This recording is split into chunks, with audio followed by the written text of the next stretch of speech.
అందరికీ నమస్కారం. నేను మీ గంటి ఉష. నా మిత్రులకి, శ్రేయోభిలాషులకి, నా సబ్స్క్రైబర్స్కి నా వీడియోస్ని మంచి మంచి కామెంట్స్ తోటి అభిమానిస్తూ ప్రోత్సహిస్తున్న మీ అందరికీ కూడా కృతజ్ఞతలు, శుభాభినందనలు. ఈ మధ్య ఓ విడ్డూరం జరిగిందిలేండి. ఒక పేరెంటానికి వెళ్ళాం.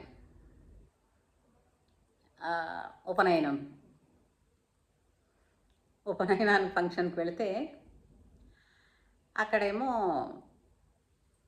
అందరం కూర్చున్నాం. తెలిసిన బంధువుల్ని, తెలిసిన మిత్రుల్ని పలకరిస్తున్నాం, మాట్లాడుతున్నాం. టిఫిన్లు, పలహారాల వాళ్ళు ఎవరి గోల వాళ్ళది, ముహూర్తం గోల ముహూర్తంది. అలా హడావిడిగా ఉంది. తెలుసుగా, ఏదైనా ఫంక్షన్ అంటే హడావిడి, ఆ పందిరి ఎలా ఉంటుందో కలకల్లాడిపోతూ అలాగే ఉంది. ఇంతలో ఒక ఆవిడ నన్ను కొరకరా చూస్తుంది, మూతి తిప్పుకుని వెళ్ళిపోతుంది.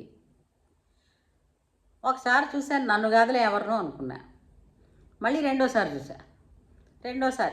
ఒకసారి ఏంటంటే అందరినీ పలకరింపుల దగ్గర, రెండోసారి పలహారాల దగ్గర, మార్నింగ్ బ్రేక్ఫాస్ట్లు అక్కడ అయిపోయింది. అది అయిపోయిన తర్వాత మళ్ళీ ఫంక్షన్లో ముహూర్తం వెళ్ళగా అక్కడ కూర్చున్నాం. ఈ అందరం కలిసి మాట్లాడుకుంటున్నాం. మళ్ళీ తినదరగాలి కదా లంచ్ వేళకి.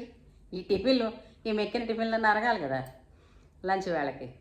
సో అవి అరగడానికి సరిపడా కబుర్లు చెప్పుకుంటూ కూర్చున్నాం. మళ్ళీ అక్కడ ఓ గుంపులో ఈవిడ ప్రత్యక్షమైంది. అంతే కదండి, ఏదైనా ఫంక్షన్కి వెళ్ళామనుకోండి, ఫంక్షన్ చేసుకున్నవాడు చేసుకుంటాడు. అక్కడికి వెళ్ళి ఎవరికి తెలుసో వాళ్ళ నలుగురు వాళ్ళ ఒక్కొక్కళ్ళు ఒక్కొక్క గ్రూప్ అయిపోతూ ఉంటారు కదా.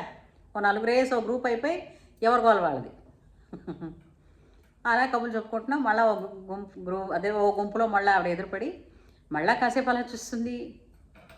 మళ్ళీ కొరకొరా చూసి మొత్తిప్పుకుని వెళ్ళిపోతుంది. ఇది మూడోసారి కూడా చూశాక నా పక్కన ఉన్న వాళ్ళని, పక్కన నాతో వచ్చిన మా అసోసియేషన్ నుంచి వచ్చిన వాళ్ళని నేను, ఆవిడ ఎవరు నన్ను చూస్తున్నారు, నాకు ఆవిడకి ఏం పరిచయమా, కోపతాపాలు కొట్టుకోవడాలు లేవు కదా, ఎందుకు ఆవిడ నా మీద అలా చూస్తుంది అని నేను అడిగా. నవ్వకండి, ఓకే. తర్వాత అంత సీరియస్గా ఉంటుందా అని కూడా అనకండి. ఉన్నాయి, ఇగో అనుభవంలో ఉన్నాం కాబట్టి చెప్తున్నా. అనగానే ఇప్పుడు మా అపార్ట్మెంట్ నుంచి వచ్చిన ఆవిడ అంది, అదేమిటండి ఉషగారు, ఆవిడ మన 5th ఫ్లోర్లో ఉంటారండి అన్నారు. నేను షాక్ అయ్యా. మన 5th ఫ్లోర్లో ఎవరు ఉంటారు? అందరం ఒకటే అనుకున్నాం. పొద్దుస్తమానం నైటీ వేసుకుంటుంది ఆవిడేనా? ఆవిడేనా? ఎప్పుడు చూడండి 365 రోజులు ఓ నైటీ, ఓ తువ్వాలండి, ఓ తువ్వాలు. కర్మ, ఓ చున్నీ కూడా కాదు. ఇంట్లో తుడుచుకుంటారు, గళ్ళ తువ్వాళ్ళు ఉంటాయి. ఆ గళ్ళ తువ్వాలు ఒకటి మెడ మీద వేసుకుంటుంది. తర్వాత మీద నుంచి కొప్పం పట్టించుకుంటుంది, ఓ ముడి, అంతే. అలా అంటే నిజం చెప్పొద్దు, ఆవిడ చీరలో ఎవరో చూడలేదు. చీర, జడ లేదా మామూలుగా డ్రెస్సు జడతో ఎప్పుడూ చూడలేదు. మా పాపిష్టికళ్ళు ఏమో, మేము ఎప్పుడు లోపల ఉన్నప్పుడు లేదా మేము ఏదో పని మీద ఏదో బయటికి వెళ్ళినప్పుడు ఆవిడ బయటికి వెళ్ళేదేమో కానీ మేము ఎప్పుడు ఆవిడని ఎలాగా చూడలేదు. మా ఆవిడకి ఎప్పుడు ఒకటే సివిల్ డ్రెస్ ఏంటంటే నైటీ. అప్పుడు ఓహో, ఆవిడ చీర కట్టుకుని ఇలా ముస్తాబైతే అసలు పోల్చుకోలేకపోయామే అని నేను అనుకుని, ఆ తర్వాత ఆవిడ దగ్గరికి వెళ్ళి నేను నవ్వుతూనే అంటించేశాను. ఓహో, మీరా అండి, చూసారా ఎంత అందంగా ఉన్నారో, లక్షణంగా ఉన్నారు. ఇప్పుడు మిమ్మల్ని ఎలా చూస్తాను కదండి, మీరని పోల్చుకోలేకపోయాను నేను అని ఓ చొర కంటిన్యూస్ మరీ నవ్వితే ఆవిడంటుంది, మీరు మరీనండి విడ్డూరం, నైటీలు ఎవరు వేసుకోవట్లేదు. వేసుకుంటున్నారు, కానీ మీ అంతలా నేను ఇప్పుడు మనం ఒకే కాలనీ ఒకే అపార్ట్మెంట్లో ఉండి ఇన్నేళ్ళు అయింది, నేను మిమ్మల్ని ఎప్పుడు నా పాపిష్టికలతో చూడలేదండి ఇలాగా తయారయ్యి అని అన్నాను. అంటే పాపం నవ్వుకుని ఎప్పుడు తక్కువ అండి అంది. సరేలే అనుకున్నాను. అయితే ఇంతకీ కథ ఏమిటంటే,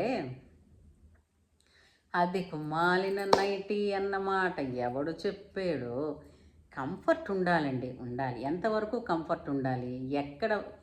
ఎప్పటి వరకు కంఫర్ట్ ఉండాలి? నీకు పడుకోవడానికి కంఫర్ట్ కావాలా? వేసుకో. నువ్వు నీ భర్త ఇద్దరే ఇంట్లో ఉంటారా? దర్జాగా వేసుకో. అదే ఒక ఆదివారం అయితే పోనీ ఇంటికి ఎవరైనా వస్తారు అన్నటువంటి అసోసియేషన్లో ఉంటే పొద్దున్న లేవగానే ఆ బెడ్రూమ్లోనే ఆ దిక్కుమాలిన నైట్ విప్పేసి మరొకటి ఏదో డ్రెస్ వేసుకుని వస్తే బాగుంటుంది.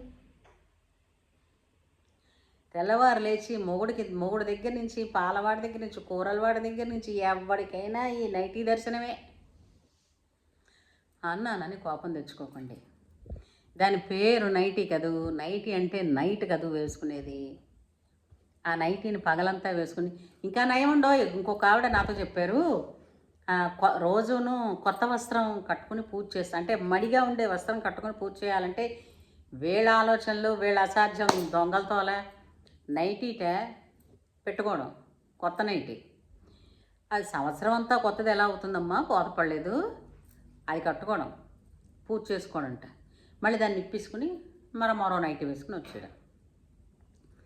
చీరల కన్నా ఎక్కువ నైటీలు కొనుక్కుంటున్నారు. అది అంటే మడిబట్ట కట్టుకోండి అంటే నైటీగా. అసలు మడిబట్ట అంటే ఏమిటో తెలిసిందే. ఇలాగ కత్తిరింపులు, కుట్టడాలు చెయ్యనిటువంటిది అంటే ఏకాండి వస్త్రము. అంచులు గించులు ఏమీ కుట్టించకుండా ఉన్నటువంటిది ఏదైనా చీరల గుడారులా కట్టుకోండి. కచ్చ వస్తే మహావిశేషం, కచ్చ పోసి కట్టుకోండి. లేదా ఏమిటది గోనె పట్టాల చుట్టుకుని కూర్చుని దాంతో పూజ చేసుకోండి మడి. అంతేగాని నైటీ వేసుకుని మడిగా పూజ చేశానంటే ఏం చెప్తామమ్మా వాళ్ళకి? ఇది విశేషం నైటీ అంటే. అంచేత 24 గంటలు 365 రోజులు నైటీలో చూసే మొహం పీక నుంచి మనకు గుర్తుంటుంది. వాళ్ళు సర్వాంగ సుందరంగా సలక్షణంగా 16 అణాల తెలుగు ఆడపడుచుల తయారీ వచ్చేసరికి గబుక్కుమని నా వంటి కళ్ళు, బలహీన కళ్ళు ఉంటాయి, పోల్చుకోలేవు. అలాంటి ఇబ్బందులు తెచ్చుకోకుండా అప్పుడప్పుడు చుట్టుపక్కల వాళ్ళకు కూడా చీర కట్టుకుని కనపడతా ఉండండి. మీ పుణ్యమా అని. ఏమంటారు? సరేనా? ఉంటాను మరి.